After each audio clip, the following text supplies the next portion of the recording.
Você está ligado no Agenda Econômica da TV Senado. São profundas as desigualdades de renda no Brasil. No que se refere à renda das famílias, apesar do grau elevado de concentração, tem ocorrido, nos últimos anos, uma redução das disparidades, com o movimento migratório das classes de renda E e D para a classe C, de renda média. No que se refere à renda entre as regiões e as unidades da federação, contudo, muito pouco se tem conseguido. Basta notar que somente a região sudeste do país concentra quase 60% de toda a renda nacional. O Agenda Econômica de hoje, com base em estudo feito pelo Conselho Federal de Economia, o COFECOM, intitulado Mapa da Distribuição Espacial da Renda no Brasil, vai analisar esse tema. O nosso convidado é o professor Júlio Miragaia, diretor de Gestão de Informações da Companhia de Planejamento do Distrito Federal, a Codeplan, e conselheiro do COFECOM. Participa dessa entrevista o jornalista Davi Meric. Professor, muito obrigado pela sua presença nos estúdios da TV Senado. Eu que agradeço. Eu queria começar a nossa conversa com esse foco central, de fato, as disparidades entre as regiões do Brasil. Então, se pegarmos, de fato, a região Sudeste e Sul, elas juntas detêm 75,5% do PIB do país. A região Nordeste, ela fica com 13,1%, a região Centro-Oeste, 6,9%, e a região Norte somente com 4,6% do PIB. Então, quer dizer, quais são os principais fatores que explicam essa grande disparidade de renda no país? É a própria história da formação econômica do Brasil. O Brasil, ele, durante séculos, ele teve toda a sua atividade econômica e o contingente populacional concentrado ao longo de uma faixa litorânea do nosso território. Até 1960, por exemplo, uma faixa entre 300 e 400 quilômetros de largura, desde Belém até Rio Grande, concentrava 90% da população brasileira e 94% do PIB. Então, isso ainda, temos uma concentração menor hoje. Houve um processo de desenvolvimento, Brasília teve um impacto muito grande nisso, em direção ao interior do país, ao centro-oeste e a Brasília, e a Amazônia, mas ainda temos uma fortíssima concentração populacional e da atividade econômica, consequentemente do PIB, ao longo dessa faixa litorânea. Que foi fator histórico mesmo. A história explica isso. O Getúlio Vargas, aí pela década de 40, saindo de Cuiabá, de avião, passou pela região centro-oeste, foi quando ele concebeu a chamada Marcha para o Oeste. Foi o primeiro movimento, trouxe o Bernardo Sayão, que criou várias cidades aqui em Goiás, Séries e tal. E em 60 em 55 vem o Juscelino e implanta Brasília e as coisas mudam. A gente pode dizer que foi a partir desse período que os números começaram a mudar? Brasília foi decisivo, Davi. Nesse processo, Brasília, a partir de 60, há uma coincidência de alguns outros fatores, mas Brasília está sempre envolvido. A gente, por exemplo, todo o sistema viário nacional ele foi implantado a partir de Brasília. E com as radiais, 65, com as radiais, com toda a partir de Brasília você conseguia atingir a todas as grandes regiões do Brasil. Isso também coincidindo com uma fase de transição do modal do transporte ferroviário para o rodoviário. E coincidentemente também, ou não coincidentemente, foi o final dos anos 50 que tem a implantação da indústria automotiva e da indústria de refino do petróleo no Brasil. Então, tudo isso concorreu para que esse processo de interiorização que Brasília propiciou, ele se intensificasse ao longo dos anos 60 e 70 e com consequências até os dias de hoje. Ainda hoje, embora tenha uma fortíssima concentração no litoral, mas a situação é muito diferente da que tínhamos há 50, 40, 50 anos atrás. Pega na pesquisa aí do COFECOM, a taxa média de crescimento do Brasil no período de 99, 2001 até 2008 registrou uma média anual de 3,75%. As regiões Norte com 5,09% e Centro-Oeste com 7,61%. Mantiveram-se acima da média nacional essas regiões. O Nordeste manteve-se praticamente na média com 3,76%. A média foi 3,75%. E a região Sul cresceu abaixo da média, de 2,89%. Qual é a leitura desses números? Essa leitura, um período curto, basicamente a década de 2000, ela expressa exatamente isso. Ou seja, as regiões que mais crescem de forma mais acelerada, Centro-Oeste, a região Norte, a Amazônia, em segundo plano, o Nordeste em torno ali da média e o Sul e o Sudeste perdendo espaço né, no tamanho, na participação do PIB nacional. O que acontece no Sul? Por que ele perde? O que está acontecendo lá em termos de políticas econômicas? O Sul e o Sudeste, né, eu diria os dois, eles perdem porque, primeiro, tem aquele movimento que quanto maior a sua renda, menor a possibilidade dela crescer num ritmo acelerado. Você chega a um determinado patamar, isso vale, por exemplo, na lógica internacional. Determinados países, a Europa, os Estados Unidos, eles crescem num ritmo muito menor do que cresce a China, a Índia ou mesmo o Brasil, né? Então os países, chamados países periféricos ou emergentes, crescem de uma forma mais veloz porque tem mais espaço para crescer, podemos dizer assim. E isso vale também para o Brasil, né? Então o Centro-Oeste e o Norte, eles crescem numa velocidade maior.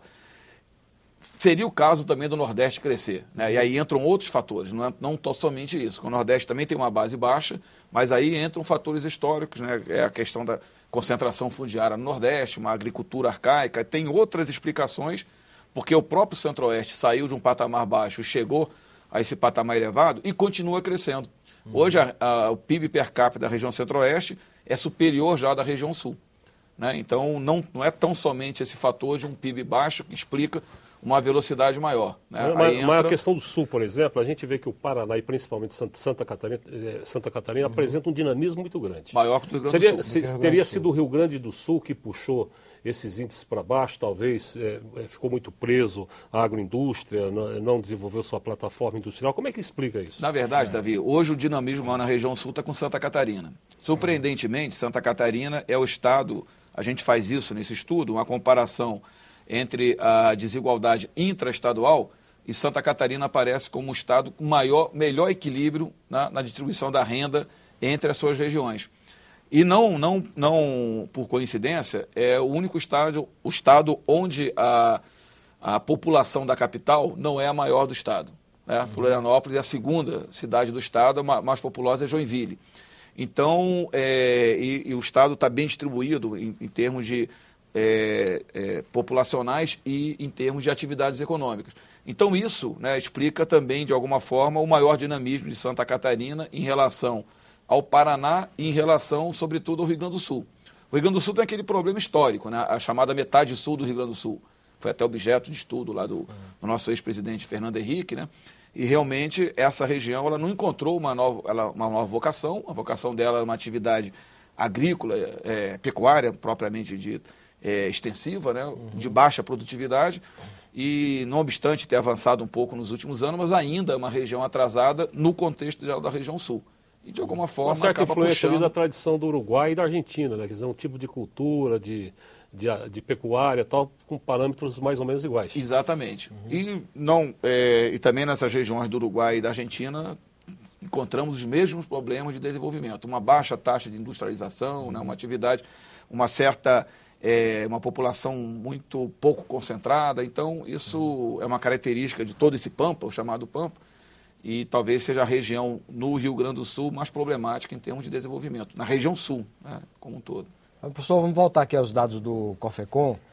As regiões Norte e Nordeste registraram uma renda per capita inferior à média nacional, de R$ 16,6 mil em 2008. O Norte com R$ 10.600 e o Nordeste com R$ 7.770. Quer dizer, o esforço que vem sendo feito nos últimos anos de migração das classes D e E, elas vão acabar repercutindo na divisão da renda espacial ou não? Isso é independente. É importante separar a transferência de renda, né, a renda pessoal, do conceito de desenvolvimento econômico. Não necessariamente fazendo a transferência de renda está se gerando desenvolvimento econômico, né?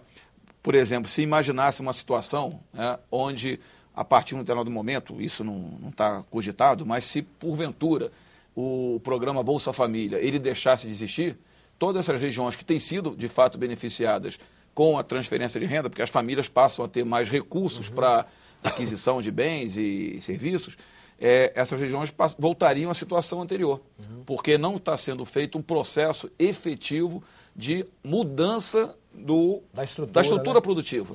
Né? Então, o que avança um pouquinho aquele comércio, né, melhora um pouco a situação, mas não tem uma estrutura produtiva que realmente esteja correndo no mesmo ritmo, né, que a monetização dessa economia. Então, às vezes é feita uma certa confusão entre uma coisa e outra, né? Mas importante é destacar isso, né? Que fundamental nesse processo de transferência de renda seria efetivamente propiciar a essas regiões um grau de desenvolvimento maior, de forma que futuramente ela pudesse, inclusive, prescindir das transferências de renda. Então é geração de emprego, né? Quando se fala geração de emprego, melhorar a estrutura produtiva, implantar atividade industrial, processar a produção agrícola, melhorar a produtividade da agricultura. Tem uma série de iniciativas que permita mudar o quadro econômico, né? O perfil econômico daquela região.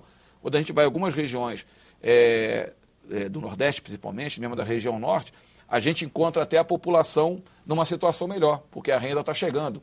Mas, na verdade, a estrutura econômica ela praticamente é a mesma, não mudou. Quando a gente sai do conceito de renda per capita por região e vai para o conceito de renda per capita por estado, tem algumas variações interessantes. A renda per capita do Brasil cresceu no período de 1999 2001, e de 2001 a 2008, 2,44%. O maior crescimento foi de Tocantins, com 10,91%, seguido pelo Maranhão de 7,93%, Roraima 7,72%, Mato Grosso 6,58% e Distrito Federal com 6,39%. O que deve ter impulsionado o crescimento da renda per capita desses estados e o DF? Vamos lá. Tocantins e Mato Grosso, essencialmente o agronegócio. Né? Um período agronegócio. Né? Aí a produção é soja, milho, algodão, né? Estimularam essa atividade. E, obviamente, vem um processo em seguida de industrialização desses produtos, né? Que também faz com que a agregação de valor seja grande. No Maranhão, parte é o agronegócio no sul do estado, aquela região de Balsas, ali, Chapada dos Mangabeiras, teve um crescimento muito acelerado. Se a gente for ver essa situação no Maranhão e desmembrar por regiões, a gente vai identificar isso. A região do Oeste e Imperatriz, principalmente pelas conexões que tem com a região de Carajás, no Pará. E aí entra o peso da Vale do Rio Doce. Ali você tem indústria de ferro-gusa, né? Você tem o processo ali do oeste do estado associado à riqueza mineral de Carajás, né? Que hoje a região de maior PIB per capita de toda a região norte, não é mais Manaus, né? É a região de Carajás, né? Polarizada por Marabá. No Maranhão, então, a gente explica por esses dois fatores. Roraima é basicamente serviços e função de salário, né, salários pagos no Estado. Né? Tem um peso muito grande, inclusive salários pagos pelo governo federal, são salários acima da média dos salários estaduais, então isso, como é um Estado muito pequeno, um contingente populacional reduzido, tem esse efeito. E o Distrito Federal é salário. Né? É a unidade da federação de maior PIB per capita. Dentre as 218 regiões, né, que o estudo trabalha no Brasil, é a segundo maior PIB per capita, só perde para a região centro do Mato Grosso, né, que é polarizada por Sorriso, é o centro do agronegócio brasileiro hoje. Então, o Distrito Federal é explicado pelo salário do funcionalismo. É interessante que o Maranhão é o segundo maior crescimento no país, quer dizer, é um dado interessante do ponto de vista... É o segundo maior crescimento nesse período, mas é a terceira menor PIB per capita. Terceiro ou segundo menor. O último é o Piauí e o Maranhão com Alagoas disputando. São as contradições do... E o Porto está aqui, como é que ele entra nisso aí? Ele está puxando, quer dizer, porque o Porto, na medida que ele vai se modernizando, que ele vai entrando em plena operação, ele tem puxado um pouco esse crescimento. Pois esse crescimento é explicado por essa conexão, né? Da Estrada de Ferro Carajás, a relação com Itaqui, né? As indústrias de ferro-gusa que estão se plantando ao longo desse eixo. Então, e a Norte-Sul que já começa a operar, né? A Ferrovia Norte-Sul já está quase em fase de finalização, certamente vai ter impacto na região. E explica em parte, né, a situação no Tocantins, né, que pontua o crescimento, né, em termos de unidade da federação. Professor, a questão do Centro-Oeste, por exemplo, porque o crescimento da renda total foi de 7,61% que a gente viu. E da renda per capita na região Centro-Oeste como um todo foi de 5,6% no período de 1999 até 2008. Quer dizer, eu lhe pergunto o seguinte, isso foi efeito de commodities, porque as commodities, de fato, como é uma região que concentra muito o agronegócios, as commodities estouraram lá fora, né, os preços excelentes para o Brasil. Quer dizer, isso aqui explica, e se a commodity vier a cair de novo no mercado internacional, essa região vai empobrecer novamente? Como é que acontece isso? Eu não diria empobrecer, porque na verdade é efeito duplo, de um lado, do crescimento físico da produção, é muito forte, né? Você tem ainda incorporação de áreas ao processo produtivo na toda a região centro-oeste, né, e tem também aumentado a produtividade. Hoje a produtividade agrícola na região centro-oeste é mais elevada que a região sul, que sempre, né, tradicionalmente, estava na dianteira. E, de outro lado, a questão da subida dos preços, né, de todas essas commodities. Eu acredito, né, que possa até haver uma certa, não um refluxo, né, mas uma certa atenuação dessa tendência e a região passar a ter um crescimento menor em função de uma atenuada na tendência de aumento dos preços, até porque eles chegaram a um patamar muito elevado. Mas não vai resultar num empobrecimento da região. Muito dificilmente isso aconteceria. Até porque assim, vão surgir outras opções durante esse período, que é um período bom, entrando muito recurso, gerando muita renda. Quer dizer, é possível que até que o setor se industrialize, que a região se industrialize. A tendência é essa. E não podemos esquecer que o potencial de produção agrícola do Brasil é muito grande. Né? Recentemente a FAO concluiu um estudo que mostra que o Brasil ele pode responder por 20%, um quinto, né, de todo o aumento da produção mundial de alimentos, né, tanto na área agrícola quanto pecuária. Isso, né, é uma oportunidade imensa. E a região centro-oeste é a região mais bem posicionada no Brasil para ocupar esse espaço. Né? Por que o Distrito Federal tem uma renda tão mais elevada do que o Piauí, por exemplo? Os contrastes da renda per capita, no próximo bloco. Aguarde.